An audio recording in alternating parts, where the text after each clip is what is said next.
quantum systems and far from an expert in the field. And most of what I know, I learned together with two people who are in the audience, mainly Denis Bernard and Antoine Tillois. So what's good in the lectures I should share with them, and what's bad is my responsibility only, of course.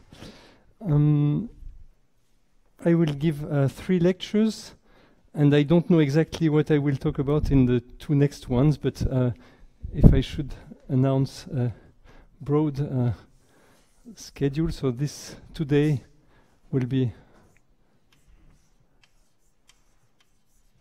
an introduction. I will try to explain why open quantum systems are important. And the goal will be to reach the fundamental equations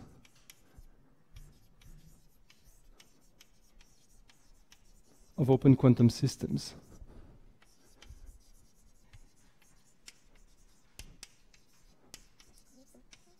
Markovian, in fact, open quantum systems.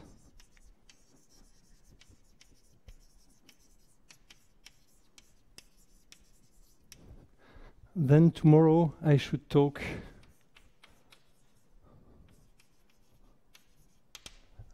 about quantum non-demolition measurements.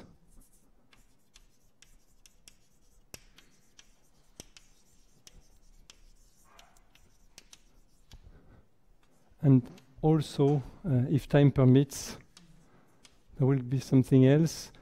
I will explain these equations in discrete time today, because this is the easiest way to get the hands on the problem. And tomorrow I will also try to take the continuous time limit. These are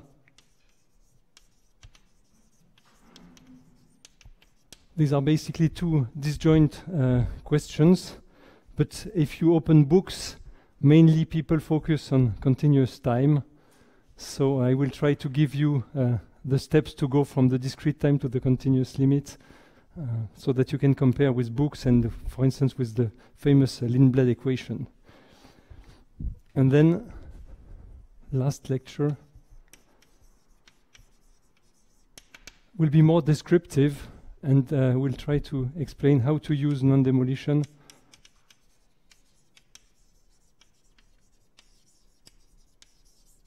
to observe open quantum systems, or in general quantum systems.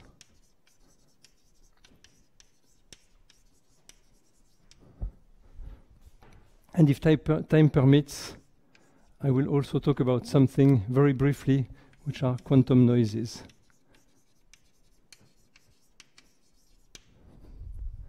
Okay, so this is the basic plan of the lectures.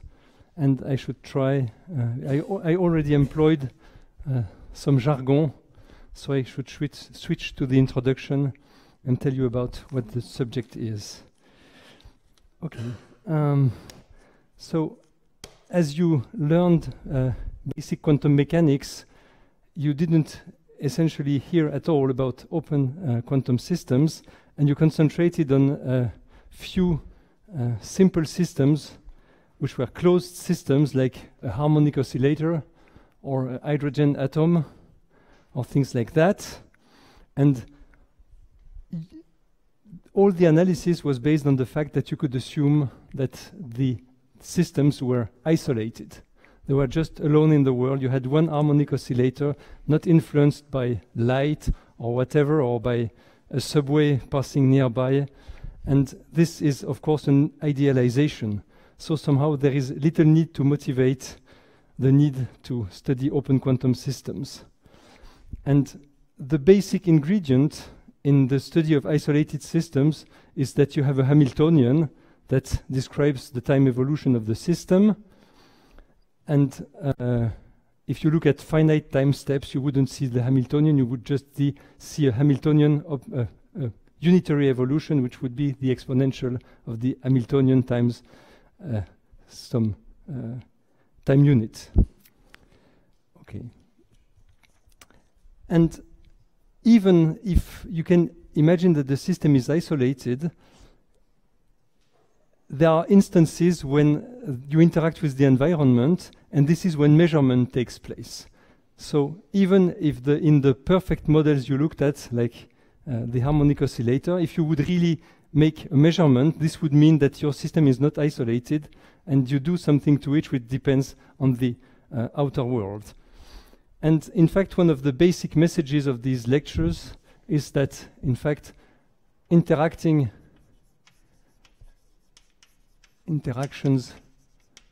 with the outside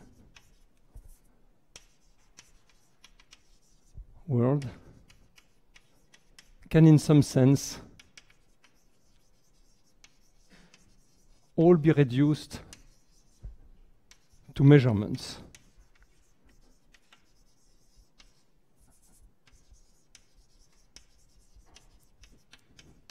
As a general statement, this one is, of course, slightly wrong, but nevertheless it captures a lot of what is going on, at least in Markovian open quantum systems. And but even if you don't measure, it's essentially impossible to escape completely what is going on outside the lab. And even in outer space, I mean, you would have to deal with the fossil radiation, the relics of the beginning of the universe.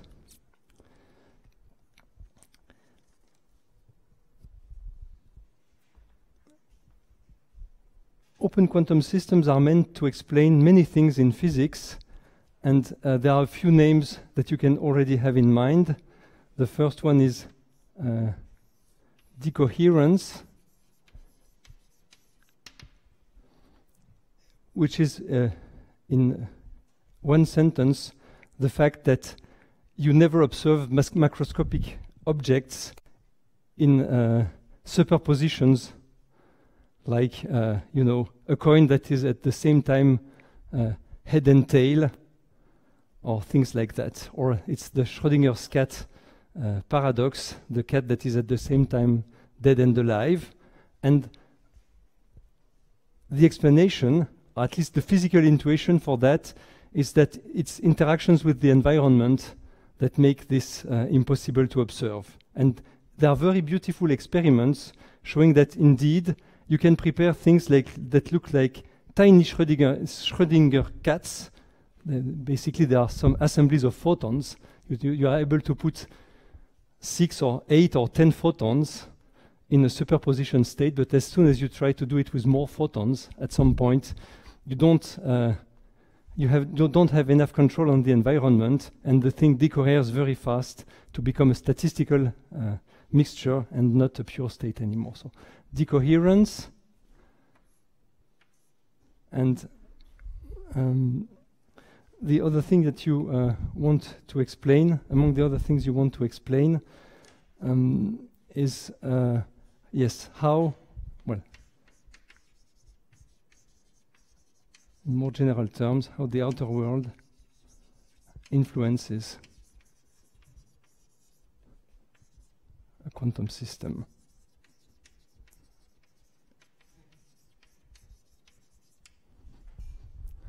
Okay.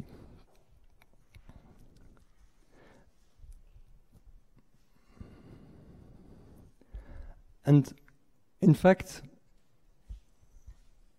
as soon as you start to think that you have to take into account what is going on when the system is not isolated, there is a whole range of things that may happen.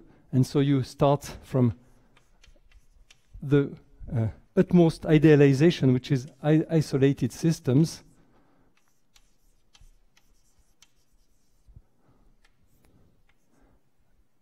and then here somehow you will have to be able to take into account the whole universe.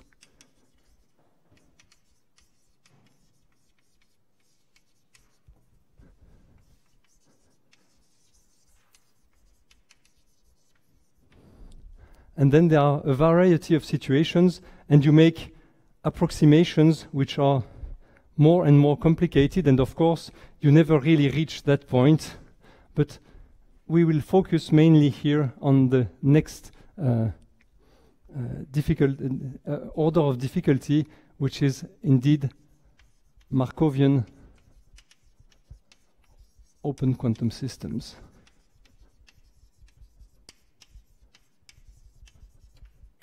What this means is that you are still able to describe the system using equations that are local in time. And the next degree of difficulty would be to have a look at memory effects.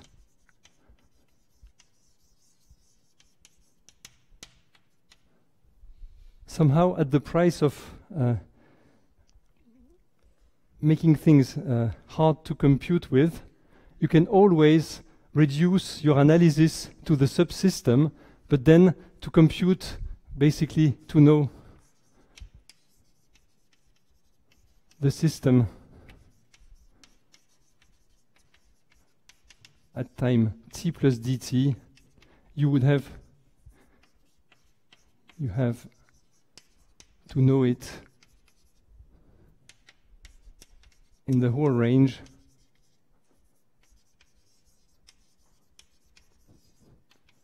minus infinity t. So unless you have been able to follow the whole evolution of the system up to time t, you're unable to say what will happen at time t plus dt. And of course, maybe it's easier to go backwards, so the universe as a whole is too hard to tackle. You have this situation, and of course, you can imagine that if you have very vaguely some formula telling you how to compute things at t plus dt, knowing this, if this dependence contains some characteristic time scale, like some decay coefficients or whatever, well, depending on how the memory effect is important, you might go back to open quantum systems in which to compute things at time t plus dt, you only have to know the system at time t. And our basic goal in this lecture will be at this level. And this already captures many interesting systems. But you have to be aware that there are many physical situations in which this is an insufficient approximation. This one is totally insufficient. This one is still insufficient to understand what is going on. Okay.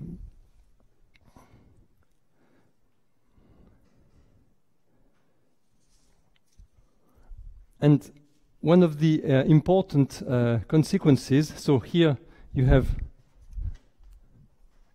unitary evolution.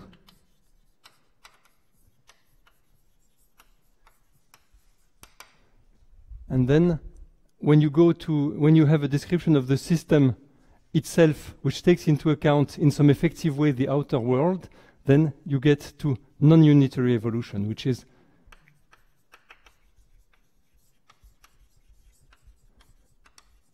one of the important messages of open quantum systems. The physical picture is that somehow the whole universe should have a Hamiltonian and an evolution operator which is perfectly unitary, but then if you average over the degrees of freedom of the rest of the universe and keep only your isolated system, then the effective evolution is non-unitary. And we shall see in a very simple way how this goes. So basically, there are two tasks we have to deal with, as with many physical theories or scientific theories. You have two things to do. The first one is establish the basic equations.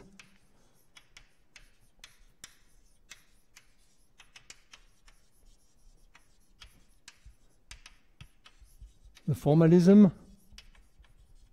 And then that's the first goal.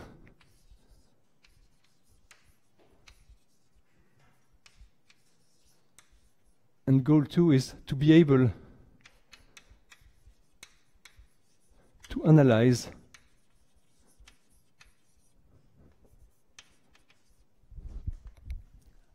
at least some examples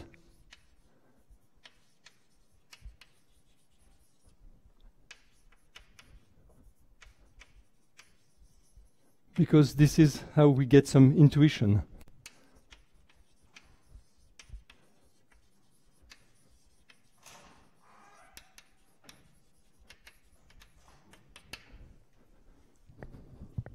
And so that's exactly what we shall try to do during the lectures. And the first lecture will be essentially dedicated to goal 1. And then in the second and the 2 lectures, we shall try to go to maybe more funny things, which are how to get information from the equations. And the main focus will be on simple quantum systems,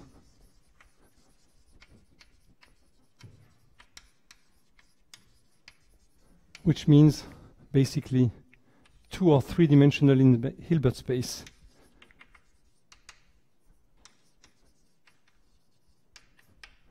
And in fact, this is done for pedagogical reasons, because manipulating large Hamiltonian which don't have a lot of symmetry is hard. But in fact, it's also true that in the recent years, many beautiful experiments have been devised that enable to get a very subtle and nice control on simple quantum systems, like just having a few photons in a cavity or 1 electron in a quantum dot or things like that. And what people have been able to do is just amazing, in fact. And I will try to mention some experiments, at least one that I understand a little bit, because I'm not an experimentalist. And in fact, if you think about it, quantum mechanics has had an incredible impact on our everyday lives, and it has opened a lot of questions, and it has also given the tools to answer them. And for instance, these recent experiments, recent meaning last decade essentially, in fact they have been made possible only because now we have a good mastery of fast electronics and also low temperatures. And if you think a little bit about it, low temperature technology and electronics is just pure quantum mechanics. The transistor and all that wouldn't exist without quantum mechanics. So we will really essentially most of the things one can learn in these open quantum systems you can already see in these very simple systems. And so again, I would like to insist on 2 messages. So these are basically the take-home messages. If you forget everything about the rest of the lectures, remember that close analogy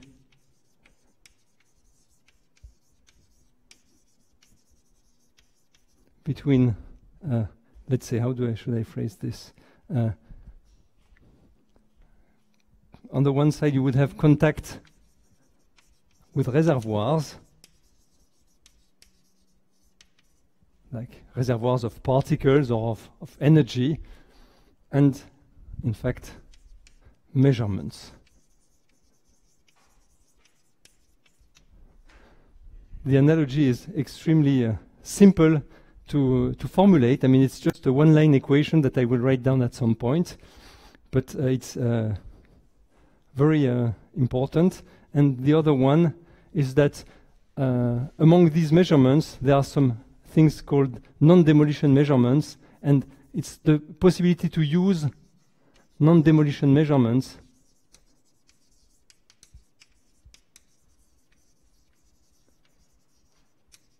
which are special types of measurements to observe open quantum systems.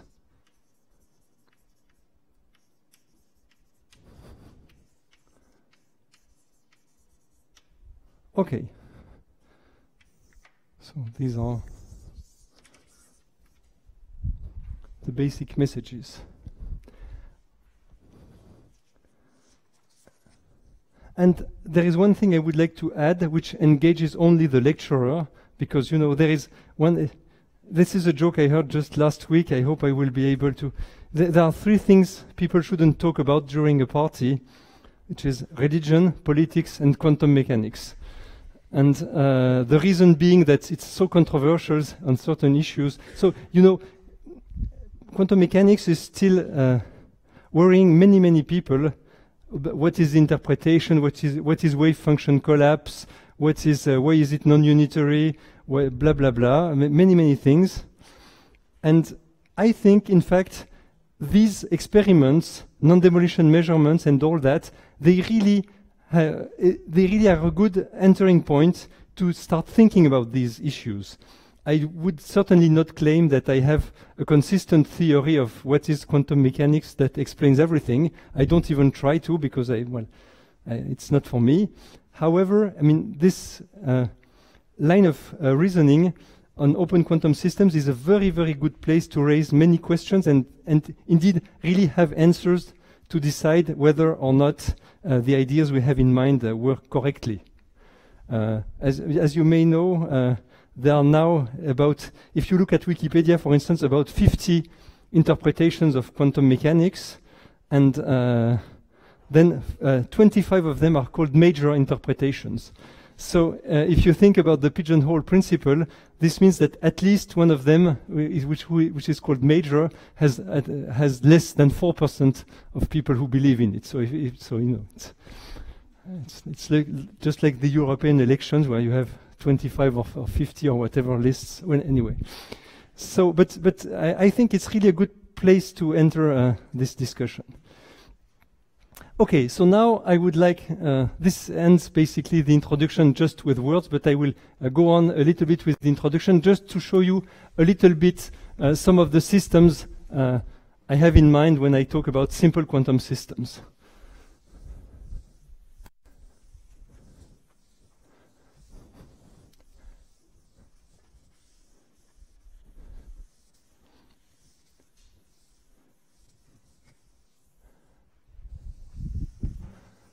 And you will see, I mean, maybe this is just biased, but somehow many of these systems are related to the efforts to build quantum computers. I think that this idea that in the mid-80s by Manin and Feynman to build quantum computers has motivated many people to do experiments which are very beautiful. And so there is a lot to learn from simple devices that people hope to use to make quantum computers. So so at least some open situations. And of course, the first one that comes to mind is just contact with a reservoir.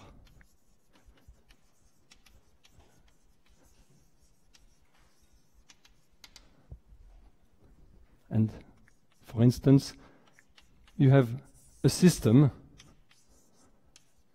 which I'll call, I think the generic name I've chosen is sigma, and then it's surrounded somehow by a thermal bath.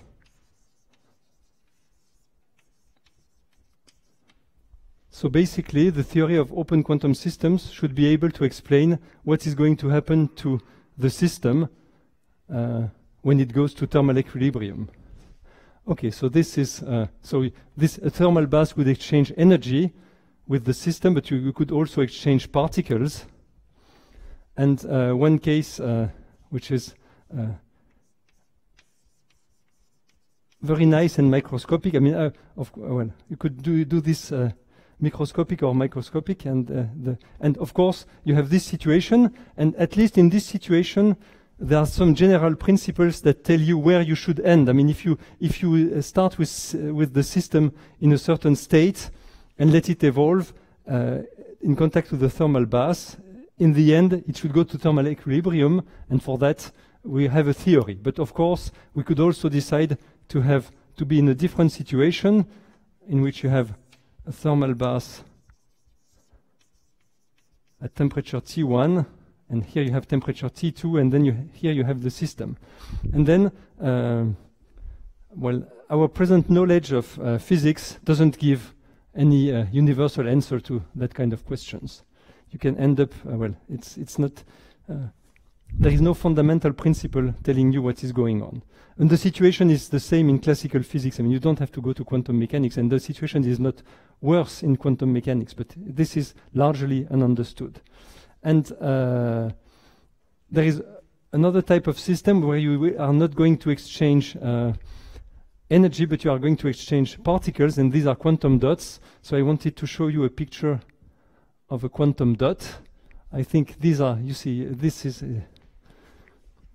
really a beauty. I mean, the people are engineering these things. So essentially, you have things which are of the size of the order. This is 1 micrometer. So this is basically, these things are basically 1/10 of a micrometer. They are quantum dots.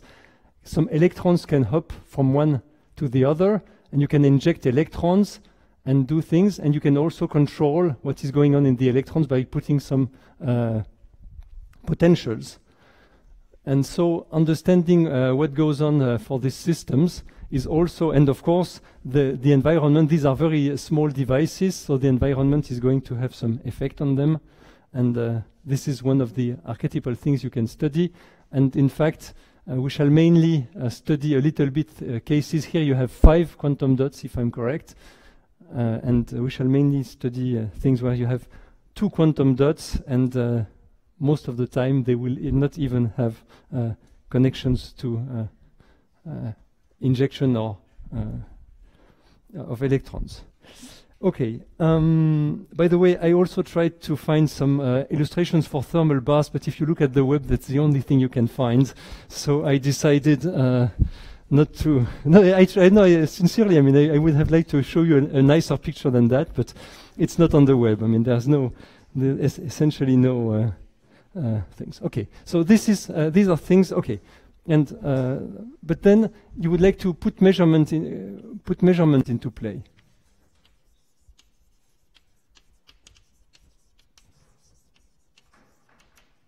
And then I would like to describe very shortly, a very nice experiment which is done in a cavity. So this is a picture of a cavity. It's done at the École Normale Supérieure. It was done basically 10 years ago at the École Normale Supérieure. This is a very, very high quality cavity, and you will put photons inside.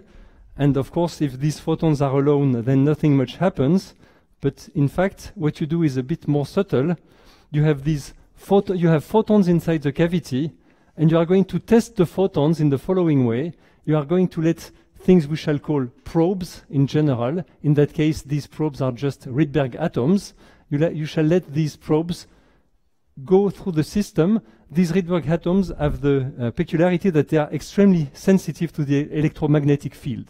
So when they enter the cavity and there are photons in the cavity, something happens to the Rydberg atoms, and then they go through the cavity, and then once they are far away from the cavity, you make a measurement on these probes. So to say things in word, we shall do things more precisely later. You know, when they interact with the photons, so they get entangled with the photon content of the cavity, and when you do the measurement on the Rydberg atoms, then this has a back effect on the photons in the cavity. And this is also typically what you should call an open quantum situation.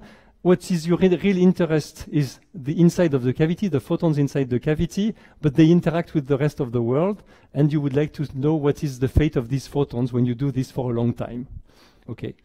And this may look, and again, this may look very, very different from a situation in which, for instance, this cavity would be in contact with the thermal bath. And in certain aspects, it's very different, and in other aspects, it's extremely similar, in fact. And I have to add that we shall interpret this experiment in the next lecture.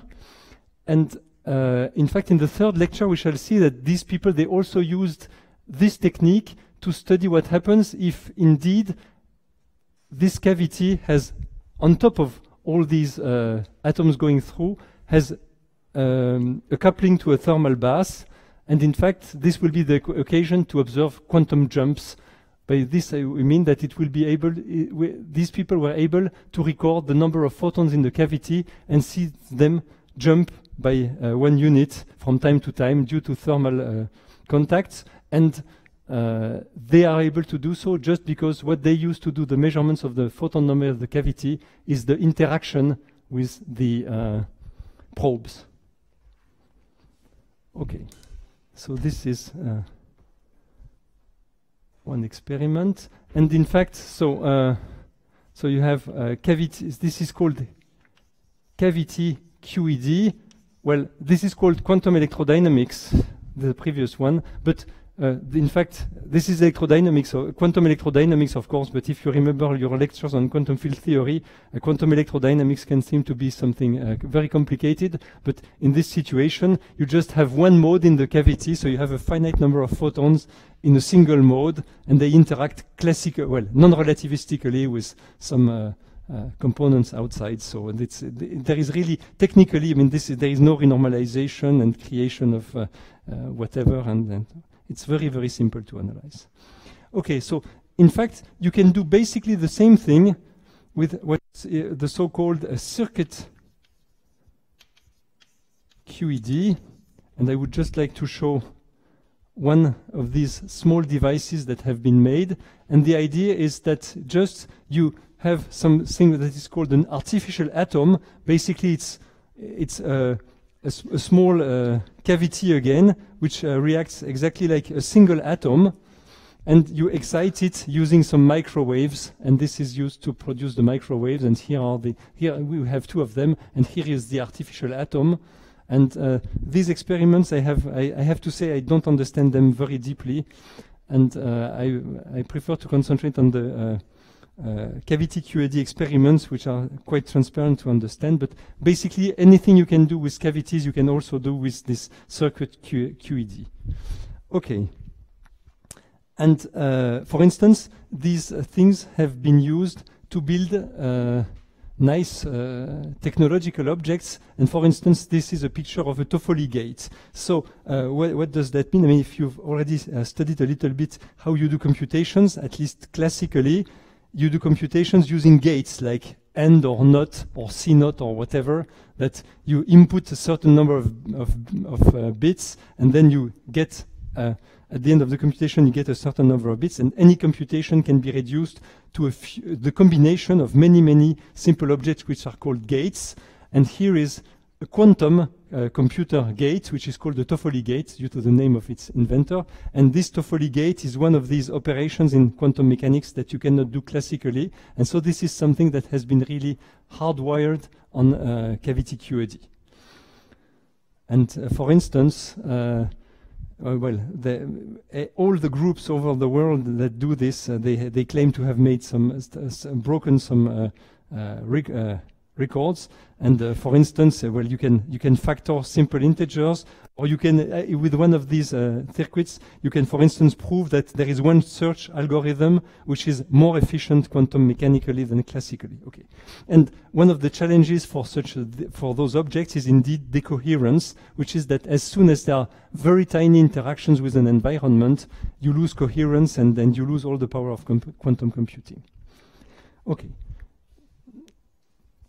So the next thing I wanted to show, it's again the first example, and this time I will make a small picture, but we are talking about quantum dots. So what we have something giving that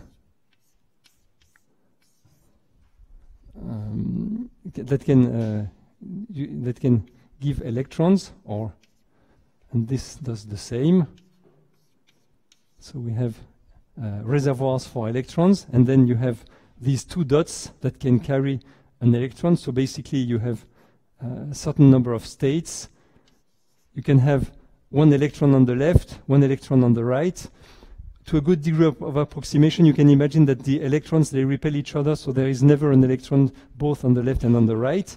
And the idea of measurement is to add a new measurement device that is able to tell you, in some sense, I will explain you how this works, which will be able to tell you whether the electron is on the left or on the right.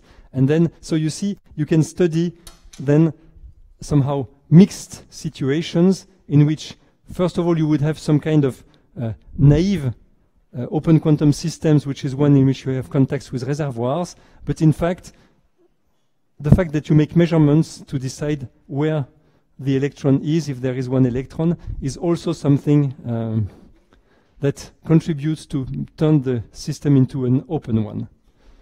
Okay. And in fact, this is interesting even if you don't have reservoirs. And so we are back to quantum dots. Sorry. And is there some blue thing? Of course, I mean, it goes without saying, but it may be even better by saying it, that the electrons can hop from left to right or from right to left. And I choose two different colors because these things are of different natures. Here we have some kind of the contact with the reservoir is injection of electrons, but here we have some kind of Hamiltonian evolution. So in fact, one of our favorite objects of study will be when you don't even have reservoirs, and you just have hopping due to a Hamiltonian from left to right or from right to left. And you add this measurement apparatus that tells you if there is an electron on the left or on the right. So this basically, so this is observation of Rabi oscillations.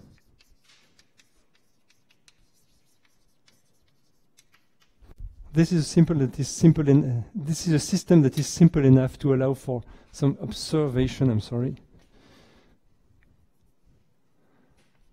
This is simple enough to allow for basically a complete treatment, almost complete treatment. Okay, so this is a good starting point to ask questions. So I will move to more technical things, write down some equations and all that. So if you have questions, maybe that's an appropriate point. Yes?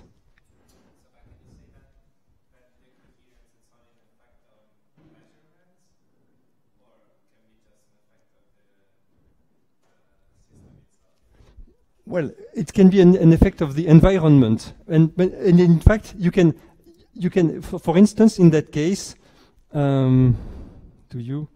No, you don't. Well, you can create decoherence just by measurement. That's possible, but you can also have it just by interactions with a reservoir. You can do both. This is not a good example for that, but yes. So the two things, basically what you can do with one, you can do with the other. And you can do with by putting both of them together as well. Well, if the system is really totally isolated, if you start in a pure state, you will be in a pure state forever. I mean, if the evolution is Hamiltonian, it will be in a pure state forever. Yes. But if you so we shall see examples of that soon. Okay. Other question? Yes. No, I will. I expect that you've followed some lectures on quantum mechanics before, but I will say what I have in mind in a moment. But this was just a general introduction. So, but measurement is essentially. I mean, there is a whole theory of measurement in quantum mechanics and in open quantum systems. That the situation can be quite involved. People have invented many things, but basically here, we shall only need the most basic measurements you learned in quantum mechanics lectures, and then small variants of them. I shall explain that in a moment. And okay, so and before turning to that, I should just mention that I will only talk about open quantum systems and I'm sorry, Markovian open quantum systems, and even on that topic, I mean, I will be extremely brief. I mean, it's just an overview, and well, not even an overview. It will be on specialized topics corresponding to what I understand. So if you want to read something that contains an introduction to the general theory and with many examples, physics, mathematics, and all that, I can recommend that you have a look. There are several books, and probably many of them are very good. One I know which is readable is by Breuer and Petruccione.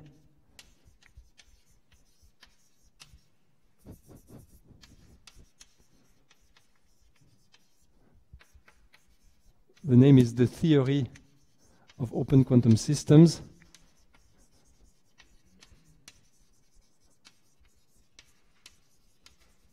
And the editor is Cambridge.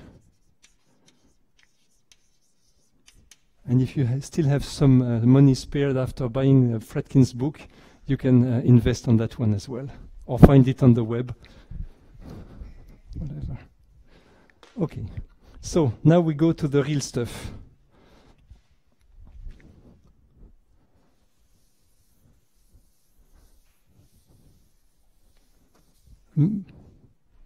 Unless there are other questions.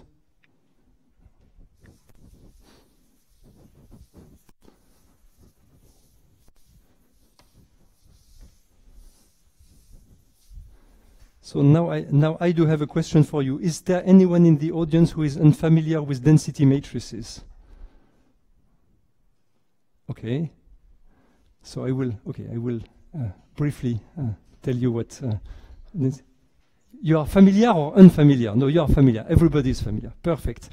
Okay, and also with well, this is easy. So with tensor products of Hilbert spaces, I mean, all the as I told you, we are going to look at simple systems with three-dimensional Hilbert space. So tensor products of Hilbert spaces are just simple objects. I mean, it's so everybody is familiar with that. So I will be very quick, and I will just remind you. So this is something I called back to basics. I will try to keep it brief.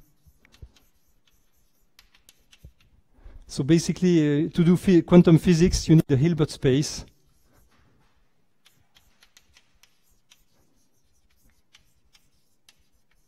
And then you need states. And states, they come in different flavors. In the first courses on quantum mechanics, basically states, phi, they will be members of H with unit norm.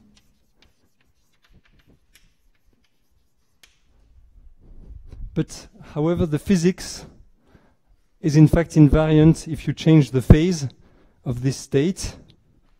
Well, of course, what I'm saying, it directly contradicts what Caroline said this morning, because following these phases can be quite interesting in some situations. But if you have only one of these guys, the phase is meaningless. So the next degree of generality is to say that in fact you shouldn't look at the state itself, but at this guy, which is a projector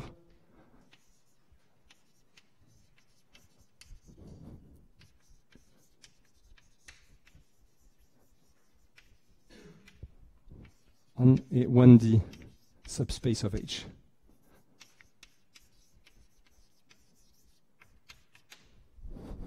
So this thing is a more intrinsic description of a physical state than just phi. However, remember, yeah, okay. Okay, and then the next degree of complexity is to go to a density matrix.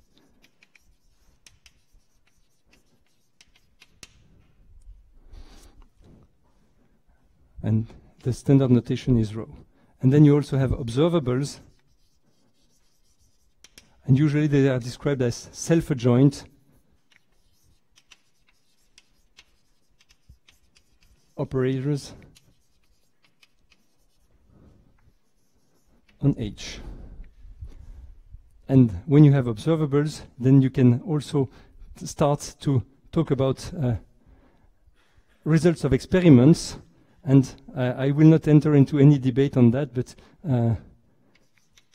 if O is observed on many identical systems,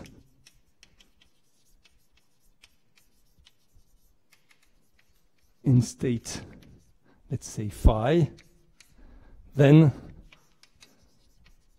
the average of rho, which I denote by this, is going to be, so what I mean by the average of rho is you take all your observations, you take the result, you sum all of them, divide by n if you have made n experiments, and then this should be close to the expectation phi or phi, which is exactly trace of PO, which is also trace of POP if you want. Okay, so this is, well, I hope nobody of you is disturbed by these equations. That's old stuff for all of you.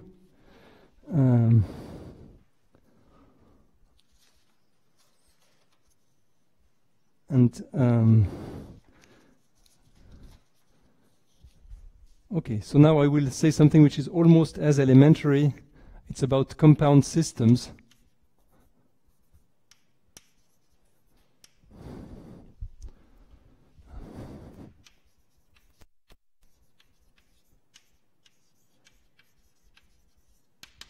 Of course, we are not happy just with H. I told you we wanted to look at open quantum systems, so the first step is to look at compound systems, and then you imagine that the system, which I call U is for universe, is going to be the union of sigma. It's sigma, which is really the system we are interested in.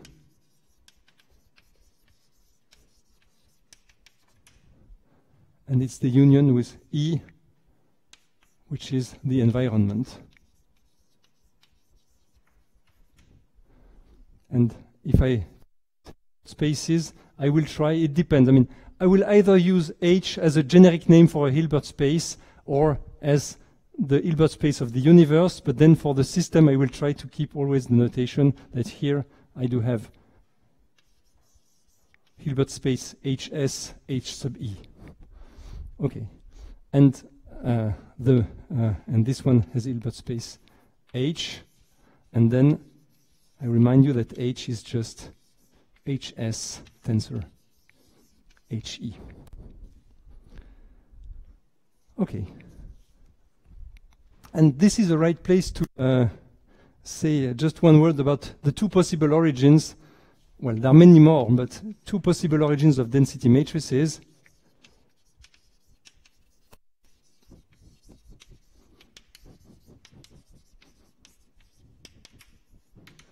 And the first one is, how did I call that? Effective description.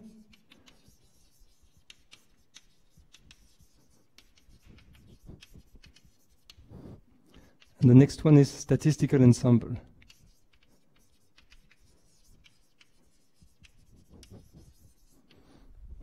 And so I will try to first explain very briefly the effective description. So you imagine that you have rho is a density matrix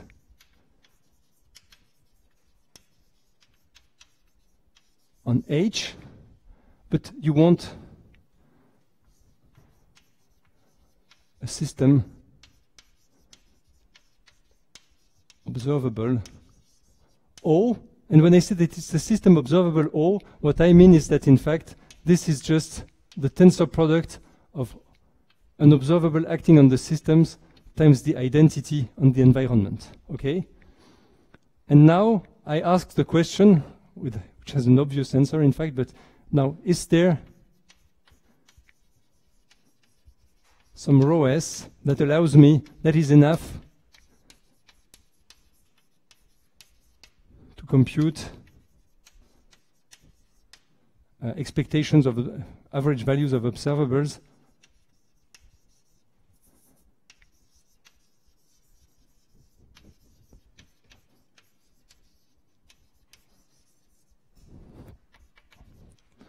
in sigma? And the answer is very simple. Redo the computation. Yes. Yes. And it is given by the partial trace.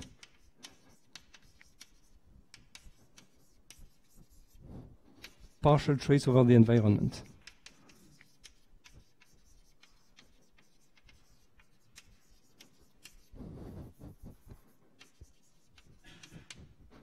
So this is well, in classical probability, we would just call this, well, this would be related to conditional probabilities and to marginals. In quantum field theory, you would talk about effective description of a theory when you want to discard, let's say, the high momentum modes to have something concerning only the small momentum modes. And here it's just the partial trace that does the job to forget about what you're not interested in, which is the environment, and keep on the system. And how does it go? I mean, this is an exercise for you that to say that this, okay, so now what we want to have is that trace over H of O times rho should be equal to trace over hs of os times rho s. And this fixes completely what rho s has to be. And the formula is easy. If I decide that alpha is a basis of hs, and basically let's say I is a basis of he, then of course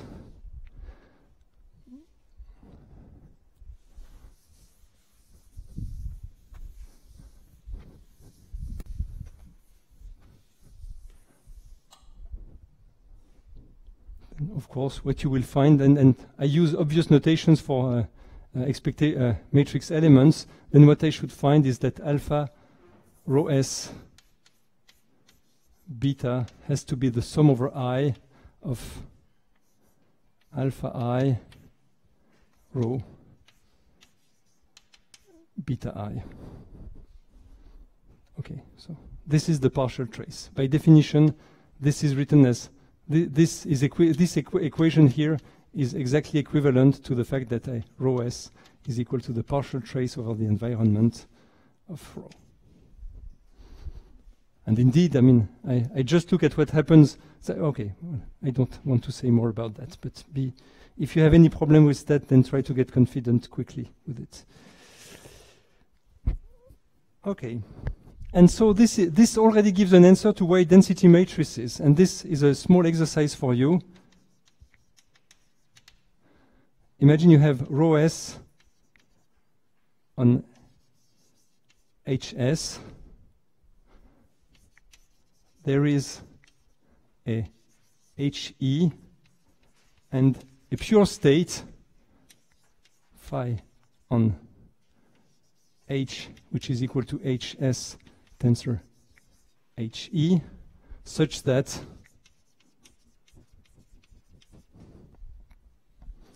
what is it? Such that rho s is equal to trace over h of phi phi. No, that's not correct. That's not good. I'm sorry. I have to add a row here. Yes. Okay, so this means that even if you decided that only pure states are interesting, so you decide, okay, I always want to have a pure state on this large space. By taking partial traces, you could get any density matrix. So this is.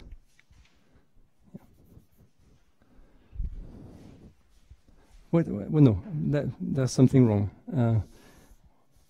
What did I mean? Yes, it's a partial trace. I'm sorry, yes. It's a partial trace of phi phi.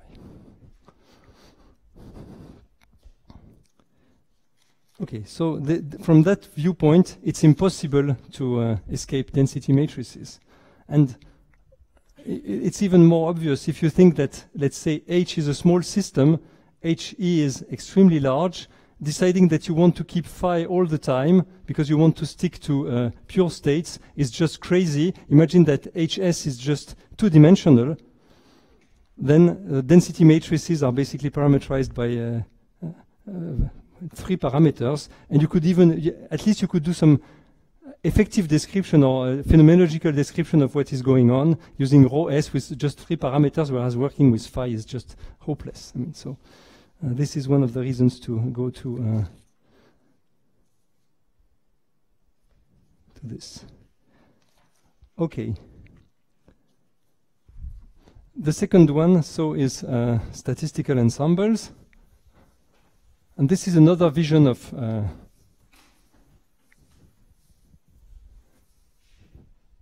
so this is and this time you just imagine that you have you have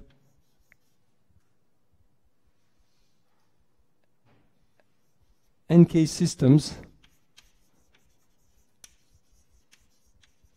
prepared in state. Let's say, this is not a good name.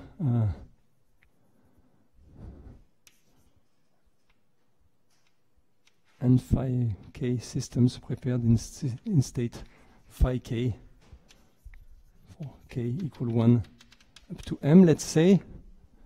And so, and then, but now, and you've been very careful, and you've made some measurements to prepare these systems in that, and then at some point somebody comes in your lab and just removes all the, you have your boxes with your systems, and you have put some kind of nice, you've written on each of these boxes the state of the system to make experiments tomorrow, and then during the night somebody comes and removes all that you've written on the boxes, and you want to do experiments, and basically then if n is equal to the sum over k, the n phi k, well, then basically, if you forget about, if you don't remember who is in which state, basically, if you do experiments, then the right description for your system will be to say that rho is up to corrections which are due to the law of large numbers.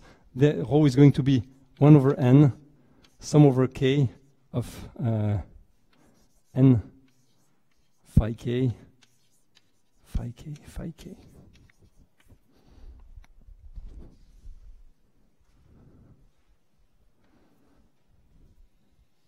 Okay, and of course, this can be rewritten as sum over k. These are frequencies, fk, phi k, phi k. Okay, so this is not a pure state anymore, and I would like to insist here, there is no need to impose that the phi k be orthogonal.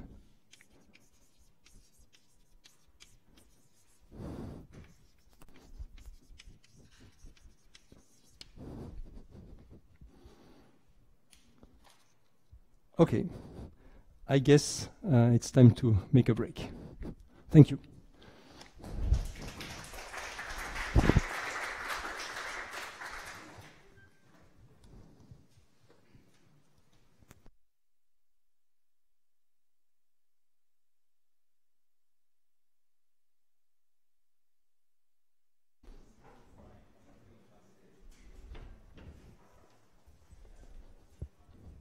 Okay, thank you.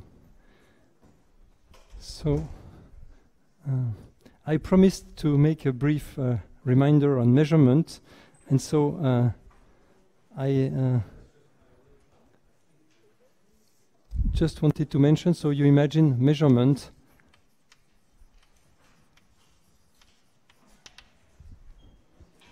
and you imagine so that you have some observable O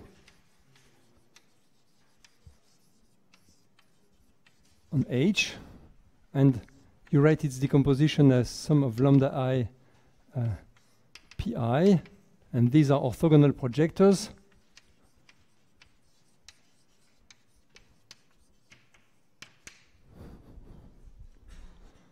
And you imagine that just before measurement,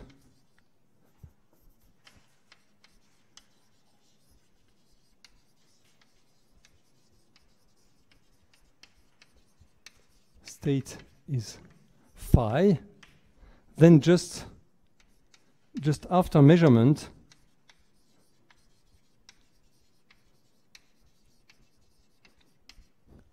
the state of the system is going to be pi phi divided by the norm of pi phi with probability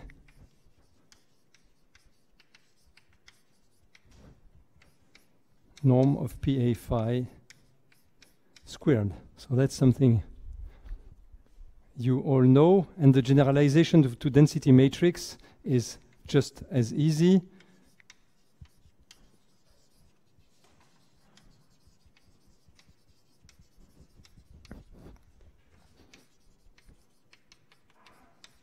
Just after measurement,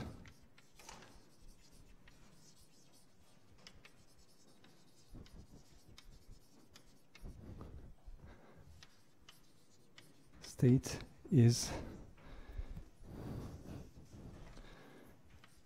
PA rho PA divided by trace of PA rho with probability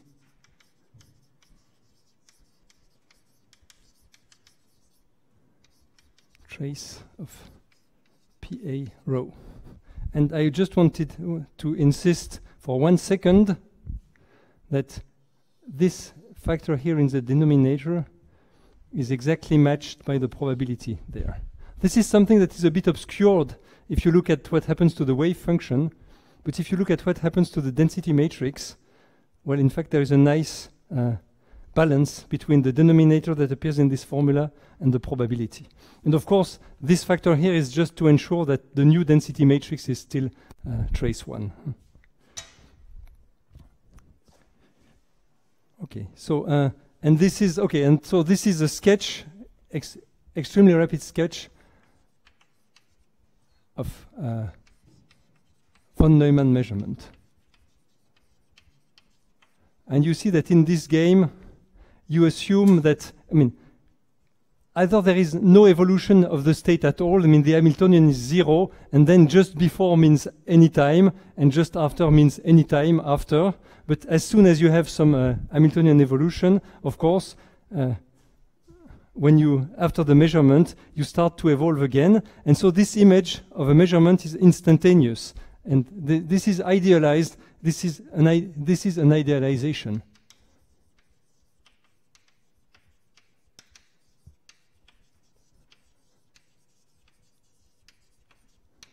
And in fact, we shall see that we can go a little bit beyond this idealization later on. But this is all what basically, once you know this, you know everything you need to know to follow the following stuff. Okay. And there is just one small subtlety, which is worth what it's worth, but there is a trick, which is partial reading of the outcome. I'm sorry, of course, it would be more reasonable to write an A here if I want to keep the same letters. And the trick is the following. Of course, I didn't write any explicit index, but let's imagine that this is in a certain set S. And for instance, imagine I do the following thing, that I make a measurement with a high precision measurement apparatus that gives me, for instance, the position of particles up to a micron. But then on my counter, when I read the answer, I only see things up to the millimeter. You see, you imagine this situation. And then how would you work with such an apparatus? You know that the measurement is done with precision millimeter, but it gives you only micron, but it gives you only a millimeter indication. Then, of course, what you would do if you think a little bit about it, if you want to work with it, is to say the following. So you would say, okay, now the results of the measurement, they are in S, but in fact, I only know, so I would write S as a union of several pieces, okay, and then I would only observe, only R is observed, is read, in fact. I try to be careful between what the apparatus does, which is to measure, and then what you do, which is to read. And of course, if you start asking me questions about interpretation, I'm dead. But it works that way. And then what would happen is that, in fact, this answer here would be replaced. I would just have to put a sum over A in SR of PA rho PA, and I would divide it by trace sum in SR PA rho PA with probability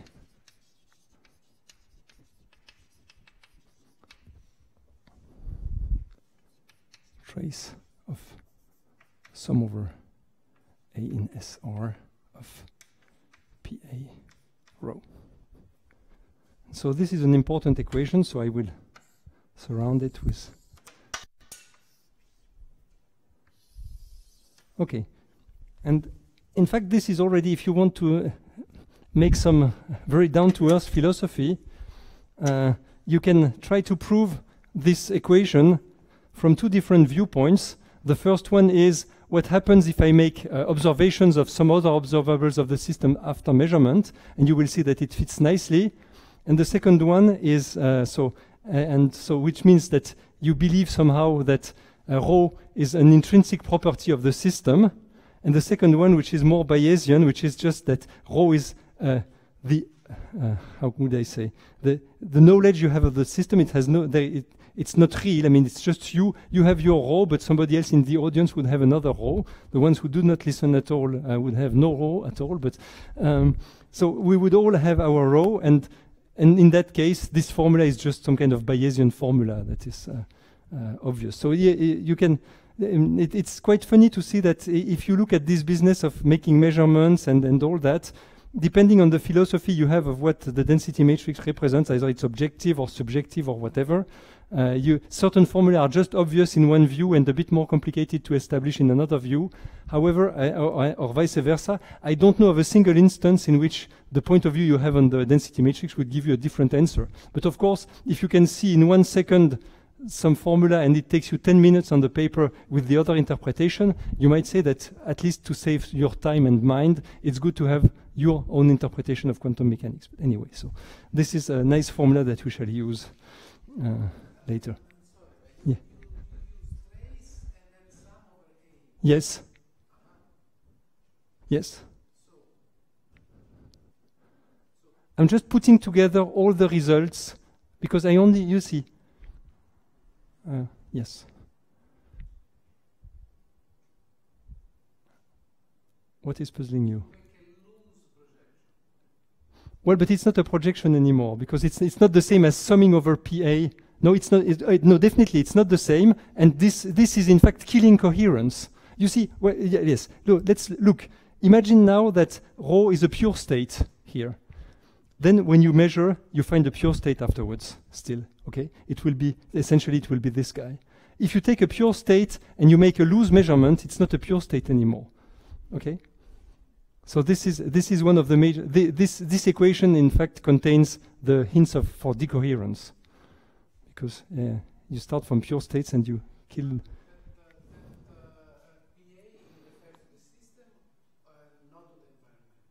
Well, here I don't make this is just the general theory of measurement in elementary quantum mechanics. H is what? I don't think.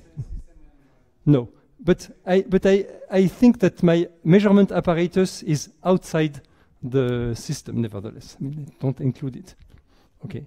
So these are just standard formulae that you would maybe, except for that one, that you would find in books. I mean, it's just a reminder. Now I have to hurry up to catch with the goals of the stuff. Okay. And so I will do something I shouldn't do maybe, but I will do it anyway. So I will just mention my goal so that you can have the most important equation for the rest of the lectures will be on the screen. So the rest of the lecture is dedicated to proving the following. You imagine that you have the universe, which is described by some unitary evolution. And so you have some unitary, I do discrete time dynamics. So I imagine that it's my U is representing a time step for the evolution of the universe. And so the U is unitary. And then the way rho changes during the course of time is just by conjugation by U. Okay, so this is the starting point. And now we are going to do exactly the parallel of this guy. So we are going to make a measurement on the environment. The outcome will be with the same notations. I'm glad because that was not guaranteed, but it's the same notation. And again, we do not distinguish the A's in the same SR. And what I want to prove in the rest of the lecture is that this simple equation for unitary evolution is replaced by one which is a little bit more complicated. Is that, well, of course it's more complicated, but I will comment it briefly and then you will see that there's nothing mysterious in it. A will be replaced by a family of operators, and the condition on these operators is going to be the following, that if I sum the A daggers AA, I get the identity.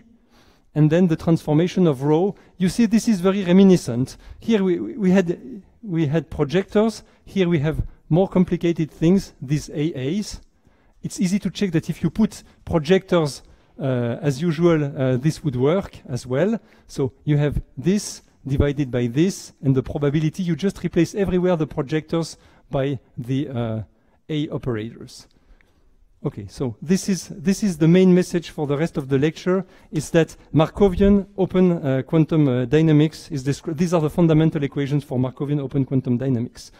So if you have your computer with you and you don't want to listen to the rest of the lecture, you just find a few examples of this and you just try to iterate. You have a density matrix and you iterate this equation, which this is a random iteration formula, and this is what you do. You can do it for one step and see, for instance, if something happens, if you make several times, if you say you want to look at several time steps, what goes on, this is given by this equation. Okay, so now I will try to explain how you get from the simple unitary evolution on the first slide to this seemingly complicated, but in fact not so complicated evolution equation.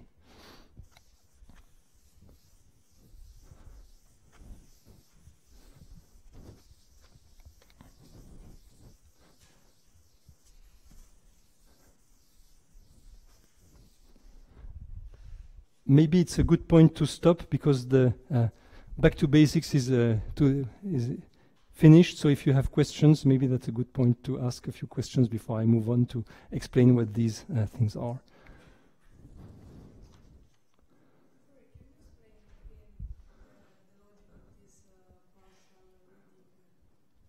Yes, it's well. Well, okay. First of all, well, I got the example I took, which is that you measure things up to a micron, but your counter gives only the indication of up to the millimeter. Is one instance, but of course it would be a bit crazy to waste a lot of money to make very precise measurements and then not to put €1 in a counter that would tell you the answer. But you could imagine many things. For instance, you could decide to do it. Well, for instance. Okay, maybe I have some picture here for that. Oh.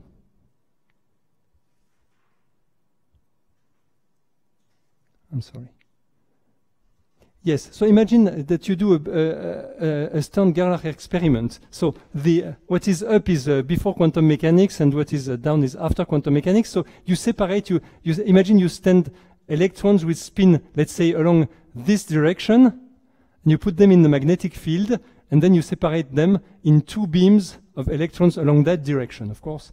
Yes, you understand that? And of course, now you know that these ones here have spins up along the z direction, and these ones there are down along the z direction. But of course, you don't have to stop them on a screen. You could also let them go on and continue their path.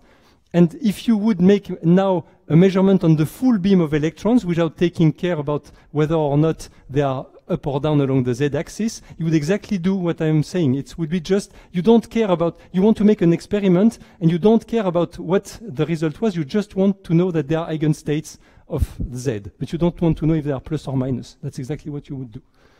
Does it explain a little bit what I had in mind? Okay. Other questions? Then we can go on. So, I will try to give the computations with some details. So you imagine now that you have, H.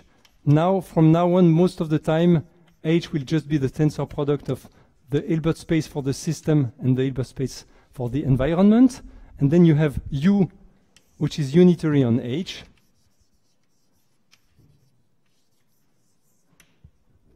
Okay. And so you have an evolution equation which is rho gives rise to U rho. U dag is one time step evolution.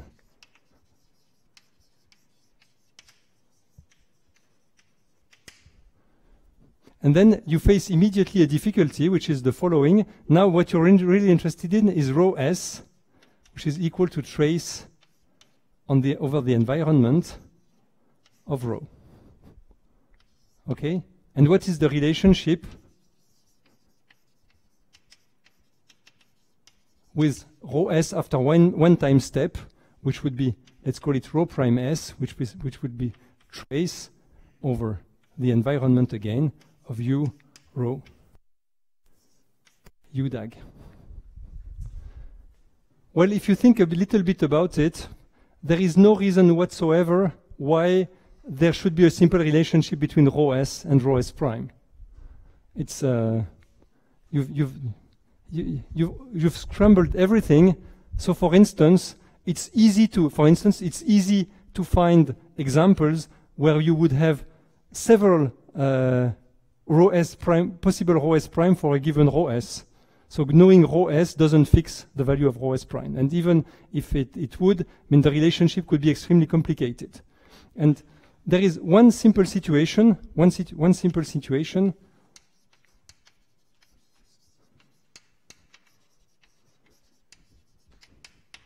It's just if you imagine that rho is equal to rho s tensor rho e. Okay? Well, then life is a bit easier. First of all, I hope this is obvious for all of you, but this is a consistent notation. If rho is of that form and you take the trace over rho e, you really find rho s. So the notation is consistent. Well, then there is a way to compute explicitly what is happening to rho s prime. And the idea is the following. You just take a basis. And to make it simple, so you would just write that rho e, you would just decompose it on a normal orthonormal basis. So you would write it here, pi I,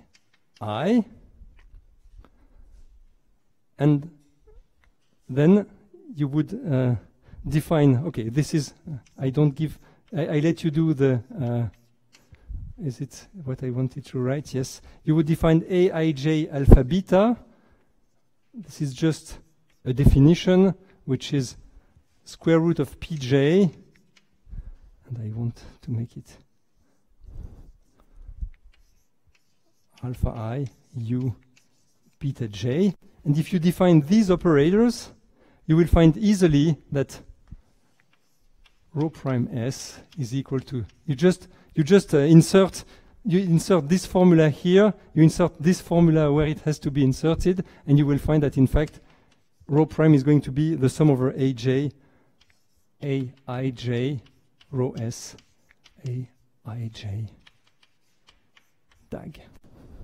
So you see, just to make things precise, when you have an operator acting on a tensor product, you can interpret it in many ways.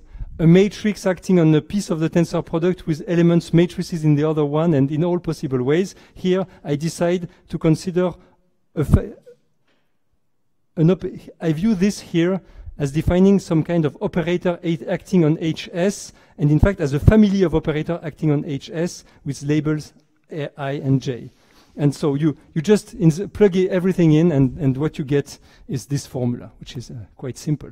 And of course, it's easy to see also by doing the computation explicitly that in fact sum over ij aij dag aij is equal to the identity of HS. So this is a one-line computation. Okay, so if I'm very happy, I can compute my partial trace this way. If I'm happy to start at time 0, I have this, which is a tensor product. Then I can do a one-time step evolution using such a formula. But you have to be careful. There is a danger sign here. Careful, after one-time step. So this means, well, maybe I should, this means because we will have you will have lectures on entanglement at some point. This means that sigma and E are not entangled.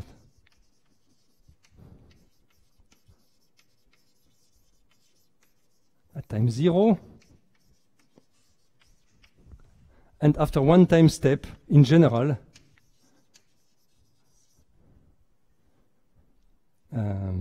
u rho u dag is entangled,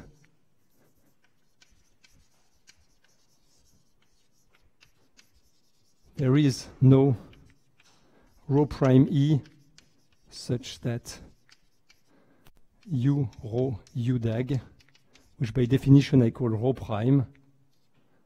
This is just a definition.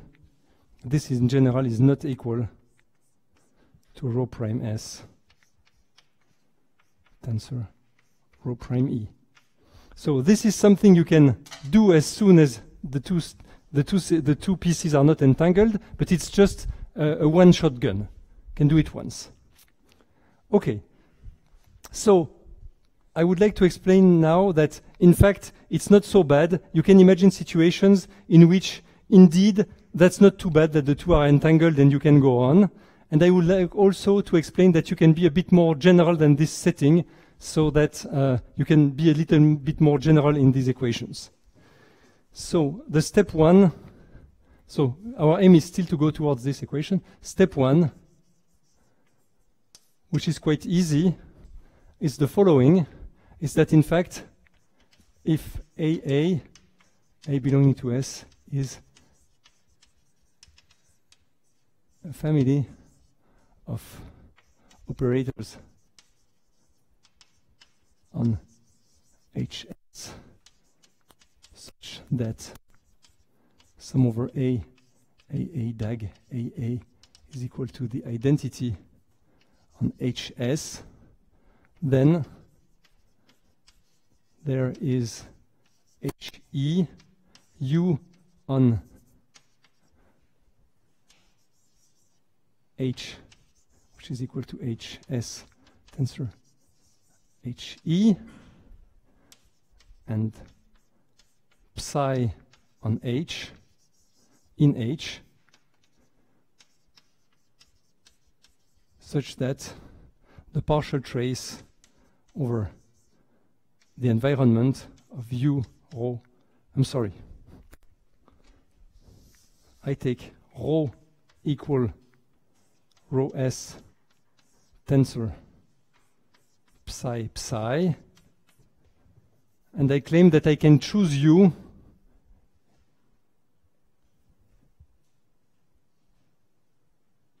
and there is, yes. I can choose things in such a way that the trace over HE of U rho U dag, so this is by definition, this is rho prime S, and you do explicitly the trace, and I claim that you can twinkle with U and get that this is going to be sum over AA dag, I'm sorry, AA rho S AA dag. So here I did a simple computation with an arbitrary rho which was a tensor product, non-entangled, and I got some operators, but you know they depend on two indices and all that. This is complicated. So the first step is just to convince yourself that in fact you can cook up things in such a way that it's natural to consider that any family AA having this property is a good candidate to represent some evolution. Okay. So this is if I should say things in such a way, you see that, just to give a hint, this is an exercise for you. If you have this equation, in fact, this is telling you that certain vectors that you can construct, these are matrices, they allow you with their rows or columns, I don't remember at the moment, they allow you to construct vectors on HS, and this formula is telling you that these vectors are orthogonal. And then you just build a larger space in such a way that you complete these orthogonal vectors to make a family which is vectors which for which not only they are orthogonal but they fill in the whole space, and then you have your unitary matrix. This is not difficult, so it's a good starting point. It would be it's useless to already write down two indices and all that. You can just write one index, and any solution is a reasonable candidate to describe a one-time step evolution. So this is the first thing I wanted to say. Now we have still to face this point here that, of course, after one evolution, I'm in a bad shape, because now, after that, this guy here is not a tensor product anymore. Now, after one time step, the environment and the system are entangled. So how to fight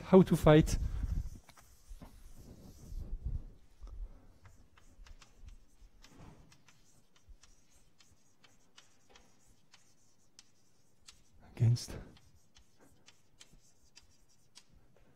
environment.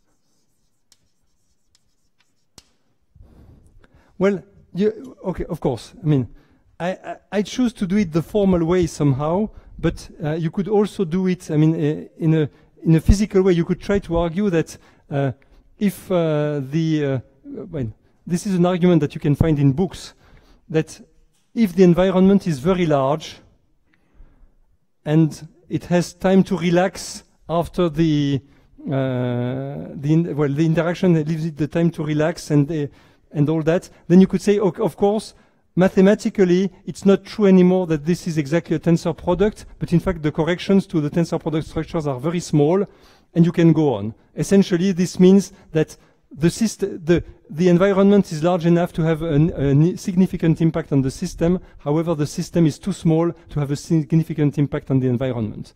And then you could say, okay, then you can do it in models, some approximations, whatever. You could say, okay, I imagine that after the interaction, the environment is still what it is, and it's essentially, it has not changed at all. So then you can go on. There is another way which is useful for our viewpoint, which is just a mathematical argument, which is the following. Imagine now that I do things in a different way. I will imagine that at the initial time, rho is just equal to rho s, tensor psi, and I add a second piece to my environment, times psi. Okay? And I imagine now, so I will, this one here now, this here now, I will have some Hilbert, psi will have, I will choose a certain Hilbert space that I call K, and this time here, the environment, I will decide is just K, tensor K. Okay, so I start with something which is a bit more complicated, and now I define U1 is just equal, is U, but acting only on the second copy, the first copy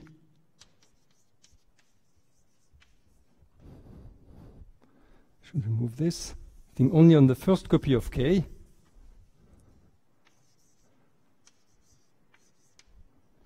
And U2 is U, but acting only on the second copy of K.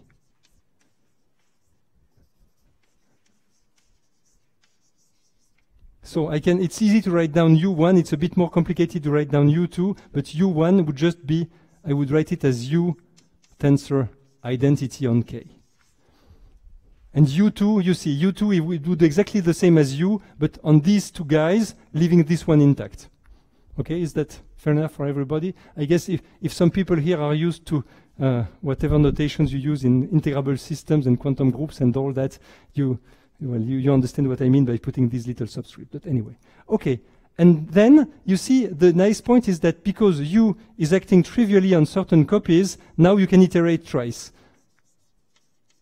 Now, if I define U of 1 is equal to U1 and U of 2 is equal to U2 U1. So this is first one time step.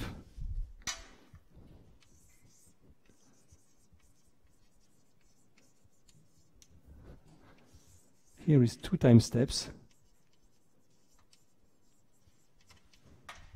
Okay.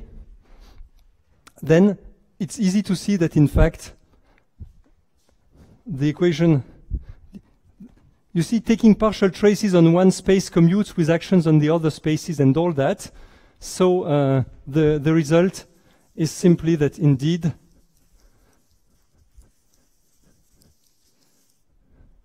I have rho s prime is equal to sum over a rho A DAG. And the second, this is 1 time step, 2 time steps. This is going to be equal to A, rho prime S, A DAG. Okay? So now, of course, the pattern generalizes, and the right way to write things down is just to consider now that HE is going to be the tensor product of K to the power 1, 2, blah, blah, blah. I put a little index psi. As you may know, infinite tensor products are a little bit too big to do quantum mechanics with them, and you have to choose in each of them. Well, one of the way to deal with it is to choose a special state in it, and anyway we have one which is psi. So I don't want to explain what this notation means. So this is the tensor product, an infinite number of times the tensor product of the space K, and I just remember that there is psi in it, which means that in fact in this huge object, which would be the full tensor product, I look only at those guys that look like psi when n is large. Okay, so, and I would do the same, and I would define un is exactly u acting on hs tensor, the nth copy of K. And I would define un to be equal to un blah blah blah u1, and then the evolution of rho s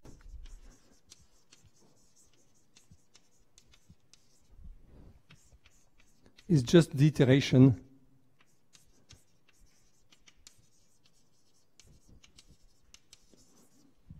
of rho gives this sum, I sum over A rho A DAG, I sum over A. Okay.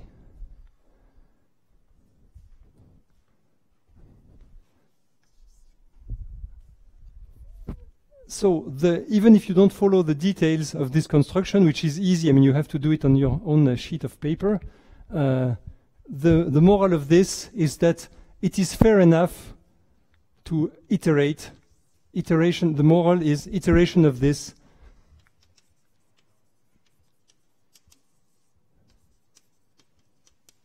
is well founded mathematically.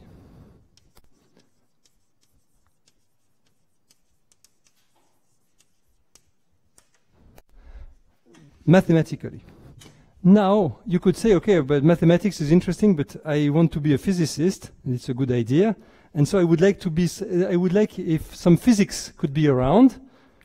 And in fact, there is some physics around, and maybe some of you already got the picture. What we are doing here is exactly closely related to the cavity experiment. What is going on? In fact, this formalism here is just describing the following. I have my system S. I will write it as a cavity for a while.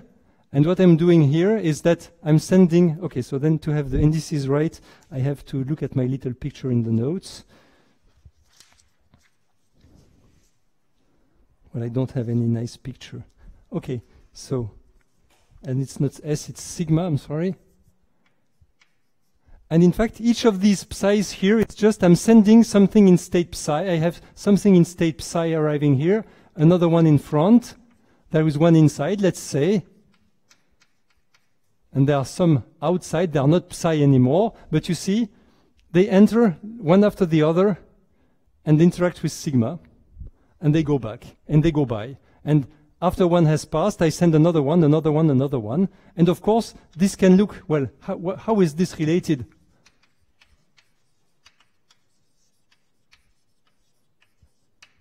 To having the system and an environment?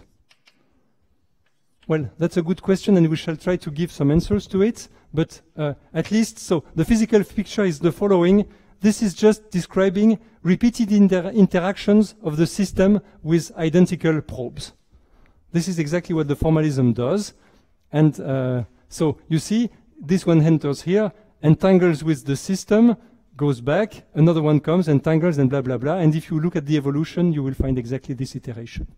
So at least there is some physics in it. This describes some real experiments that you would do either in cavity QED or in circuit QED or whatever. Now there is one thing that is easy to see now. It's, of course, now you could do things. For instance, you could do measurements on what happens here. And that's what we are going to add for the last 10 minutes. Add measurement here.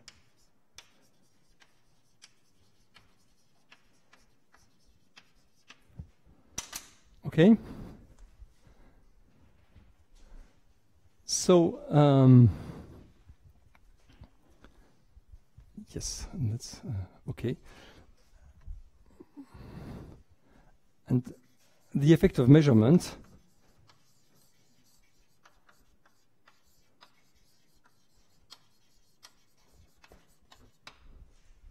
Imagine now that instead of doing this partial trace, you see, it's just eating everything. I have a sum over A. Now imagine that instead of doing this partial trace here, I do a measurement of A. Then what would happen? Then what I would see would be that rho prime S would just be AA rho S AA DAG divided by trace AA rho S AA DAG. And I would find it with probability.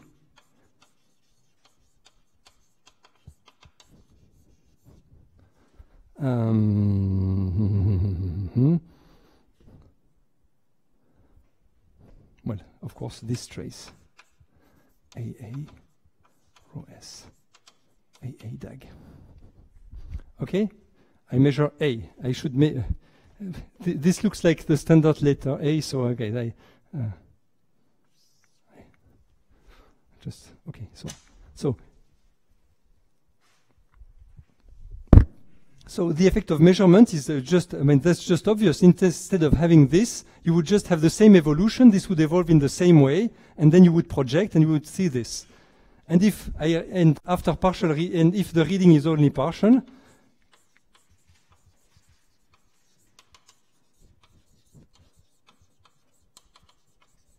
is imperfect, then what would I see? I would just see exactly this equation. So I would write it on the blackboard. No, I don't want to write it on the blackboard. So you see, this is, if I imagine that I really separate all these SRs, they are just for a single A, there are no all of them is a singleton, then this is exactly this equation. And if the quality of reading is imperfect, then I would split S as a union, I would partition it as union of SR, and then I would exactly come to the equation above. This is exactly the result, and see screen.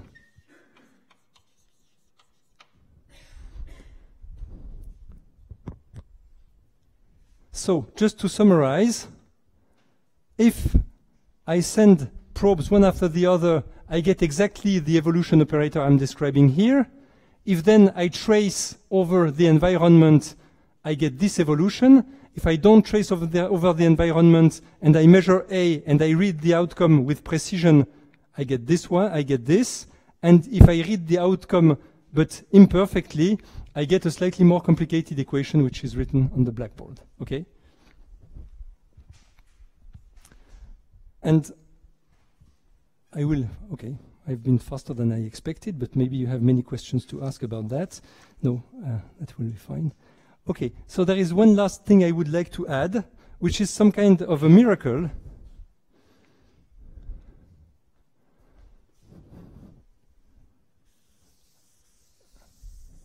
And, well, maybe I'm too naive, but this is a one-line computation, and it just keeps me well, puzzled. But it's the following.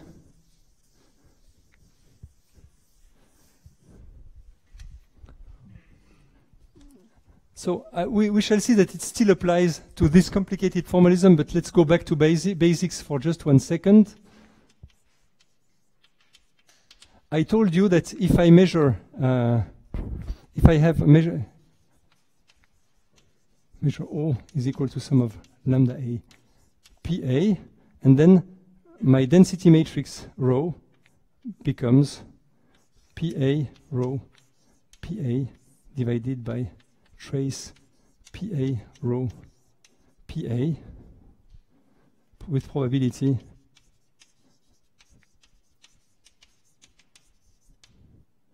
trace of PA rho PA.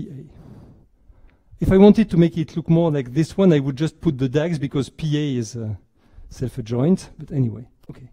And now I see what happens in a tensor product case. So imagine now that O is equal to an observable which is OS tensor identity E on H, which is equal to HS tensor HE.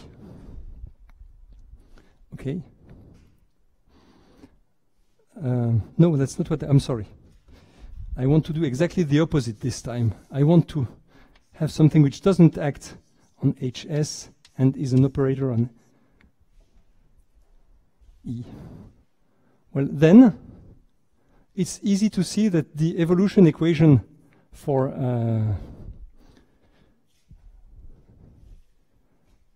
rho S would be that rho S would be just, of course, would go to the partial trace over HE of PA rho. I'm sorry. There are two, I'm sorry.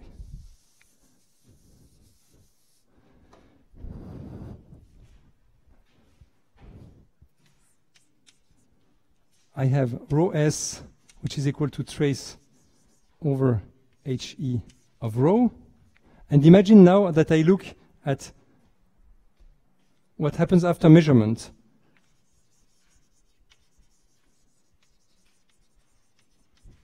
Well, this becomes, rho S becomes trace over HE of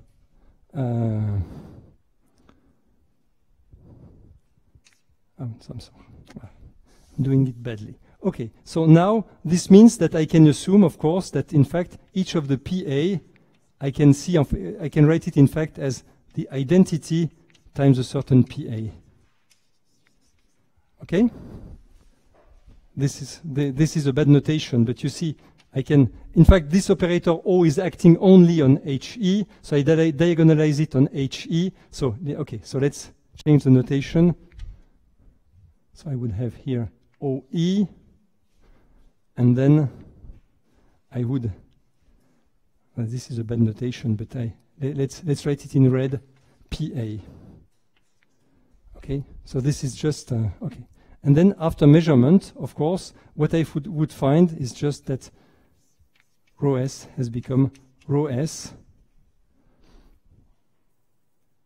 No,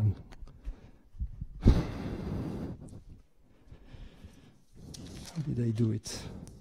I'm sorry, I should look at the notes.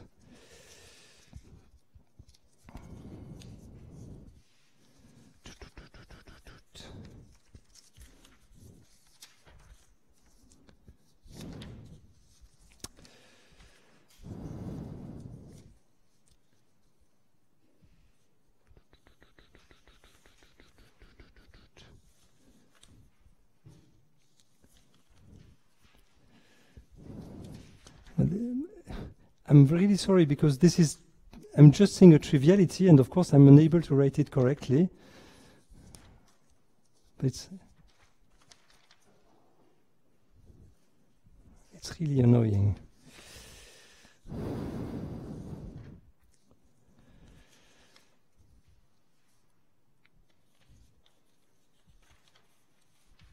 That's the miracle.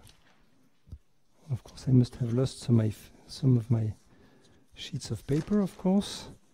This is now totally in disorder, so no way to escape. Shit.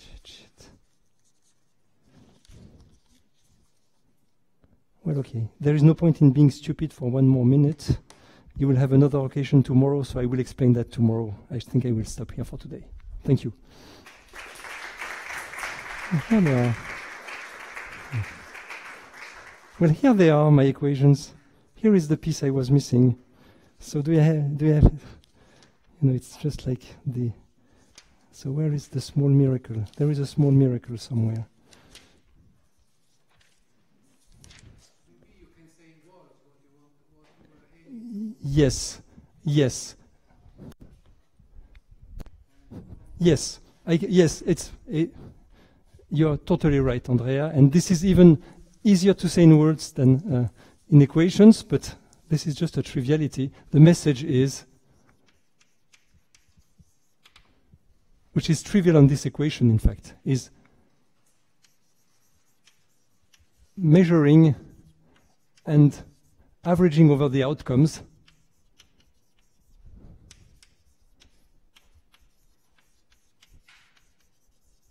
which means a quantum operation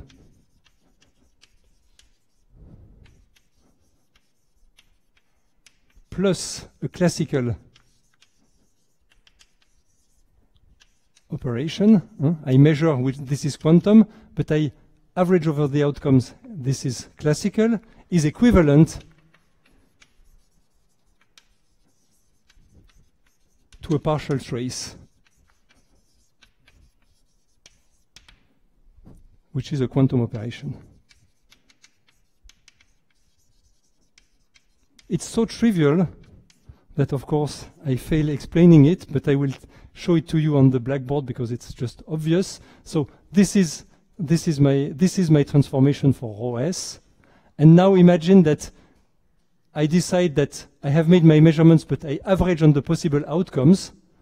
Then what comes out?